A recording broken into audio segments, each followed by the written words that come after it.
We heard the warnings of what would happen to the stock market if the debt ceiling wasn't raised. So the debt ceiling was raised, and guess what? The Dow has plummeted since. Today, Thursday alone, it nosedived by over 500 points, 512 to be exact. On the line with us right now is a regular contributor to the Financial Intelligence Report, renowned economist Robert Wiedemer. Hello, Robert. Hey, Ashley. What in the world is going on with the market, and what's causing this nosedive? Well, you know, a lot of pundits may say there's various bad economic news, and there certainly is. But if you ask me, fundamentally, lack of printed money. That's what's doing it. You know, this market's basically never gone up without printed money since the financial crisis. And isn't it fascinating that 5 to 6 weeks after we stopped printing money in 2010, now, we stopped printing in April 1, by May we had a down market, and it culminated with a flash crash where we were down 360 points for the day. Now, 5 to 6 weeks after we stopped printing money into July, we're down 500 points for the day. I think it may be some coincidence, but fundamentally what's happening is there's a lack of printed money, and that's what's been driving this market. Is the debt ceiling crisis a factor at all?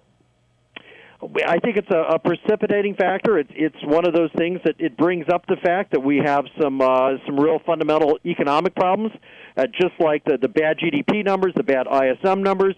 But, when we're printing a lot of money, we tend to ignore a lot of those things, so that seems to help the market. And frankly, as the market goes up, it's a bit of a self-fulfilling prophecy because it encourages especially high-end consumers to spend more.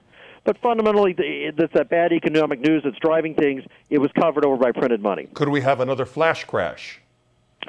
I think it's less likely. And again, the net result of today was worse than the flash crash, so let's keep that in mind. Is the extent of the sell-off rational? Do you expect a rebound anytime soon? Yeah, the market does seem a bit oversold, so I would normally expect a rebound, but I'll put one caveat on that. Tomorrow we got the jobs report coming out. If it comes out negative, well, I'd watch out again. Is the economy stalling, and are we headed for a recession, double dip or otherwise? Well, the economy is clearly stalling. Are we headed for another recession? At some point, absolutely. I'm not sure that's going to be this year, but it's coming. Are retail investors fleeing the market, or are institutional investors driving the Dow down? Both. Clearly you can see that institutional investors are starting to get nervous, and that's part of the problem.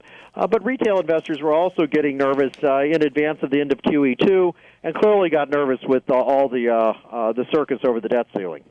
All right, considering this huge sell-off today and other factors, what is the economic outlook for the average family in America?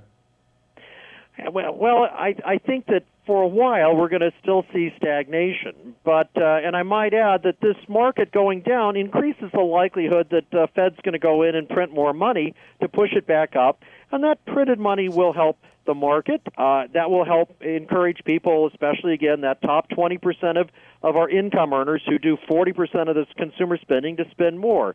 So in that sense, this down market will probably be offset by Federal Reserve actions. That will help the economy for a while. But ultimately, it's not going to be good because printed money only goes so far. Ultimately, we are going to hit that recession, and that's certainly going to hit the average middle America. Right. Doesn't quantitative easing actually exacerbate the problem in the long run?